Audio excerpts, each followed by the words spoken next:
Bro రేపు YS Jagan అసెంబ్లీకి పోతున్నాడు కదా బ్రో, ఎలా అనిపిస్తుంది బ్రో? అనిపించేది ఏముంది బ్రో, తప్పు తెలుసుకొని ప్రజల తరపున మాట్లాడతాడని అనుకుంటున్నా. ప్రజల తరపున మాట్లాడతారని అనుకుంటున్నా. మరి ఏం మాట్లాడతాడో చూడాలి. అసలు ఎందుకు ఓడిపోయింది బ్రో జగన్? ఎందుకు ఓడిపోతాడంటే బ్రో, ఇప్పుడు ఒక ఛాన్స్ అని ఛాన్స్ ఇచ్చినారు, ఇచ్చిన ఛాన్స్ ను యూజ్ చేసుకోలే, మిస్యూజ్ చేసినారు. అందుకు ప్రజలు 11 ఇచ్చినారు. అంటే ఏం మిస్యూజ్ చేసిండు? ఏం మిస్యూజ్ చేసినాడంటే, ఇప్పుడు మద్యపానం అనేది తీసేయలేము, కానీ నేను దాన్ని తీసేస్తాను, దశల వారీగా తీసేస్తా అని చెప్పినాడు.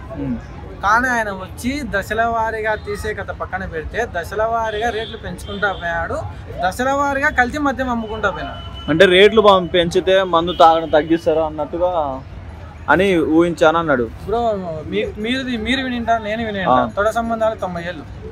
తాగుడు అలవాటు పడినాడు, తాగని ఉండలేడు. నువ్వు 1000 రూపాయలు కోటర్ పెట్టినా 2 రోజులు కూలి పని చేసి కోటర్ తాగి ఇంటికి వెళ్తాడు. ఎందుకంటే వాడు మళ్ళీ పొద్దున పనికి వెళ్ళాలంటే కోటర్ తాగాల్సింది, మ్యాండేటరీ.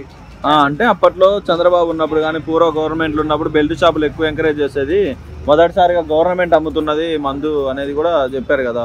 ఖచ్చితంగా గవర్నమెంటే దగ్గరుండి మందు అమ్మిస్తుంటే ఇంకా ప్రజాస్వామ్యం ఎట్లా నిలబడతారు? అంటే కేవలం మద్యపానం వల్ల ఓడిపోయి అంటారా? ఇప్పుడు కన్నం చావుకు 1,00,000 కారణాలు అంటారు కదా, ఆ 1,00,000 కారణాలలో మద్యపానం కూడా ఒక కారణం అంటారు. ఖచ్చితంగా మంచి స్కూల్స్ కట్టించాడు. స్కూల్సా? ఏం స్కూల్స్? Government schools bro. మీరు పెయింటింగ్ లేయడం తప్ప పెయింటింగ్ లకైనా ఖర్చుతో కొత్త స్కూల్ కట్టొచ్చు. స్వయం పవన్ కళ్యాణ్ ఏమన్నాడు విన్నారా మీరు? చూసారా వీడియో? ఏమన్నారు?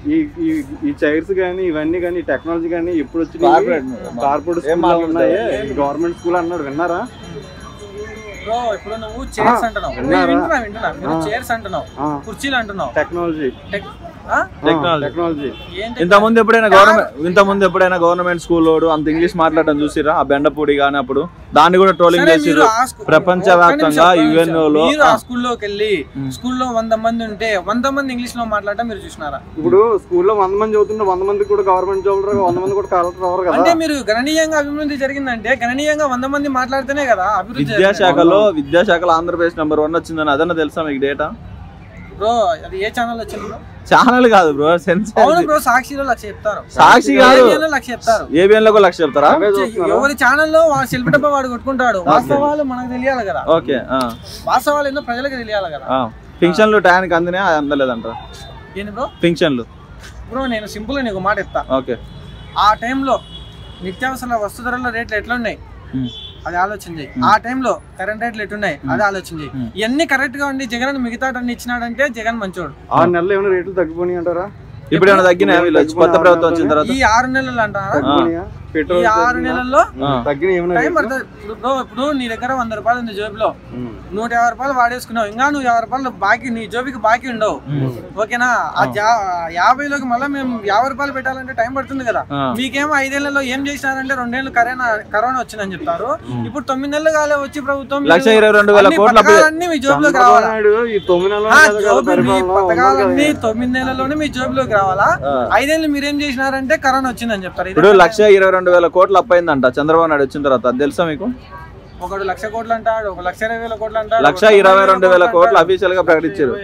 1,22,000 కోట్లు అప్పు చేశారంట. 1,22,000 కోట్లు అప్పు చేసిరంట. డబ్బులు సపోర్ట్ ఇస్తున్నాం కానీ అప్పు 1,22,000 కోట్లు. ఓకే, తెలియదు. చెప్పండి.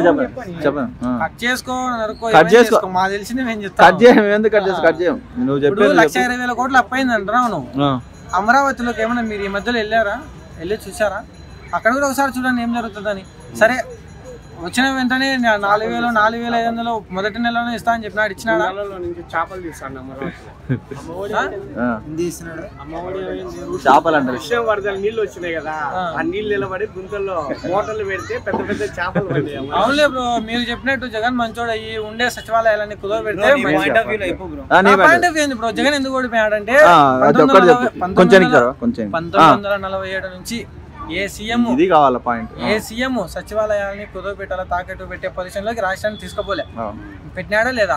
వెళ్ళిందే లేదా? అదొక కారణం కాదు జగన్ ఫెయిల్యూర్ అయ్యాడా లేదా అని చెప్పని. సంక్షేమ పథకాలు అందినాయి అంటారా అందలేదంటారా? సంక్షేమ పథకాలు వాళ్ళ ఇంట్లోది మీ ఇంట్లోది మా ఇంట్లోది ఏడు బ్రో. మేము కట్టే ట్యాక్స్ డబ్బులే మళ్ళీ మాకు తిరిగి ఇస్తున్నాడు. బ్రో మీ ఇంట్లో ఎంత ట్యాక్స్ కడుతున్నావు బ్రో? నువ్వు దేనికి ట్యాక్స్ కడుతున్నావు? పల్లెటూరు అనుకో, పల్లెటూరులో ఏం ట్యాక్స్ కడతారు? నువ్వు పోయి ఒక కురుకురే ప్యాకెట్ తీసుకునే కూడా నువ్వు గవర్నమెంట్ ఆటోమేటిక్ గా ట్యాక్స్ కట్టినట్టే బ్రో. చంద్రబాబు నాయుడు వచ్చిన తర్వాత మనం ఏదేది ట్యాక్స్ నేనేమంటున్నా, మీరు చెప్పినట్టు అన్ని పథకాలని ఇస్తే రేపు చంద్రబాబు నాయుడు కూడా సచివాలయాలన్నీ తీసుకొని తాకట్టు పెట్టాలా? కొంచెం వెయిట్ చేయండి. సూపర్ సిక్స్ వాళ్ళకన్నా ఎక్కిస్తున్నారు కదా. చెప్తా నీ 100 అడగని చెప్తా. మీకు సూపర్ 6 కావాలా, మీకు డెవలప్మెంట్ కావాలా, మీకు మీ అకౌంట్ లో డైరెక్ట్ డబ్బులు పడాలా, ఓకేనా? ముందు 5 ఏళ్ళు ఏం జరిగింది అది మీకు అనవసరంలే. గవర్నమెంట్ వచ్చి 9 నెలలు అయింది, ఓకేనా? ఆ 9 నెలల్లో ముందు అప్పు ఎంత ఉంది ఆ లెక్కాచారాలు చూడడానికి 3 నెలలు పోతుంది, ఓకేనా? మిగతా 6 నెలల్లోనే మీకు సూపర్ 6 కావాలా, డెవలప్మెంట్ కావాలా, అమ్మఒడి పథకం కావాలా, నాన్నఒడి పథకం కావాలా, పథకాలన్నీ కావాలా. ఇవన్నీ చేయాలంటే చంద్రబాబు నాయుడు మళ్ళీ మన సచివాలయాలు తీసుకొని తాకట్టు పెట్టాలి. నన్ను అడగద్దు, మేము అడుగుతున్నా కదా. తాకట్టు పెట్టాలా? సరే మీరు చెప్పినట్టు చంద్రబాబు నాయుడు కూడా అన్ని ఇచ్చి సచివాలయాన్ని గవర్నమెంట్ స్థలాన్ని తాకట్టు పెట్టాలంటే ఇవన్నీ ఇస్తారని కదా చెప్పారు అని వాళ్ళు అంటున్నారు. అంటే ఇవన్నీ ఇస్తామని చెప్పి కదా అధికారంలోకి వచ్చారని వైఎస్ఆర్సీపీ వాళ్ళు అంటున్నారు కదా. మరి దీని పథకాలన్నీ ఇస్తామని అంటేనే మేము ఓట్లు వేసామంటున్నారు. సరే మీకు 10,000 పథకం వచ్చింది, 10,000 మీకు 10 రోజుల్లో 10,000 పథకం వచ్చింది బ్రో. నీకు ఆ 10,000 డబ్బు నువ్వు 10 రోజుల్లో వాడుకొని హెల్ప్ చేస్తావు, ఓకేనా? 90s లో విజన్ 2020 అన్నాడు. ఇప్పుడు మనం అందరం చూస్తున్నాం హైదరాబాద్ లో హైటెక్ సిటీ ఎట్లుందో చెప్పినాడు. విజన్ ఇప్పుడు 2040 అన్నాడు, మీకు 2047 అన్నాడు. మీకు 9 నెలలకే హైటెక్ సిటీ తీసుకొచ్చి అమరావతిలో పెట్టాలంటే అవుతుందా? 25 years కష్టపడితే కానీ హైటెక్ సిటీ రెడీ కాలే. ఇప్పుడు హైదరాబాద్ హైటెక్ సిటీ టీడీపీ వాళ్ళే బతుకుతారా? సేమ్ అయితే మరి జగన్ దగ్గర ఎందుకు అనలేదు? అంటే 5 సంవత్సరాలు ఎందుకు డెవలప్ అవుతుంది, ఇంకా కొంచెం ఇంకా ఎక్కువ సంవత్సరాలు ఉంటే డెవలప్ అవుతుంది ఈ మాట మేము ఎందుకు అంటామంటే ప్రూఫ్ లేదు కదా అలాంటిదని చెప్తున్నాను. ఇప్పుడు ఆ మాట ఎందుకు అంటామంటే మీరు 9 నెలల్లోనే ఏం చేయలేదు అంటారు అనే దానికి మీరు 5 ఏళ్లలో ఏం చేయలేదు కదా. సంక్షేమ పథకాల గురించి మాట్లాడుతారు. అభివృద్ధి అంటే 9 నెలల్లో చేస్తారు, 5 ఏళ్లలో ఎవరు చేయలేడు. అది కాదు చెప్పేది. సంక్షేమ పథకాలు సూపర్ 6 ఇస్తామని చెప్పారు కదా. అవును, వైసీపీ ఉంటే వాళ్ళకన్నా ఎక్కువ మేము ఇస్తామని చెప్పారు. గ్యాస్ సిలిండర్లు అన్నారు, పిల్లలు ఎంతమంది పుడితే అంతమందికి అమ్మఒడి అని ఒక్క నిమిషం. ఆల్రెడీ అప్పుల్లో ఉన్నప్పుడు ఇంకా మీ వీళ్ళకి ఇచ్చుకుంటా పోతే ఇంకా అప్పులు చేస్తారా కానీ మీరే తెలియదా? అది కూడా తెలియకుండా సీఎం అవుతారు. ఇప్పుడు వాళ్ళకన్నా ఎక్కిస్తున్నారు కదా బ్రో, సూపర్ 6 వాళ్ళకన్నా ఎక్కిస్తున్నారు. అంటే మరి ఎందుకు ఇచ్చినట్టు? దొంగ హామీలే ఇచ్చినట్ట. ఇప్పుడు పింఛను జగన్మోహన్ రెడ్డి ఏం చేసినాడు? పింఛన్ ఏం చేసినాడు? 5 years కలిసి ఎంత అమౌంట్ పెంచినాడు?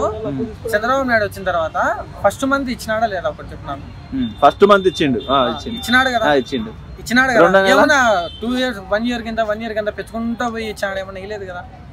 ఓకే, 2 నెలలు ఇచ్చిండా పెన్షన్? పింఛన్లు తీసుకునే వాళ్ళు చెప్తారు, తీసుకోకుంటే గమ్మున ఉంటారా? రాలేదంటావా ఇప్పుడు నువ్వు? పెన్షన్ ఇప్పుడు ఇంకెక్కువ అయింది. పాయింట్ ఏంటంటే జగన్మోహన్ రెడ్డి మేనిఫెస్టోలో 250 సంవత్సరానికి పెంచుతానని చెప్పి క్లారిటీగా మెన్షన్ చేసిండు. టీడీపీ పాయింట్ ఏంటంటే నేను ఒకటేసారి ఇస్తానని చెప్పారు.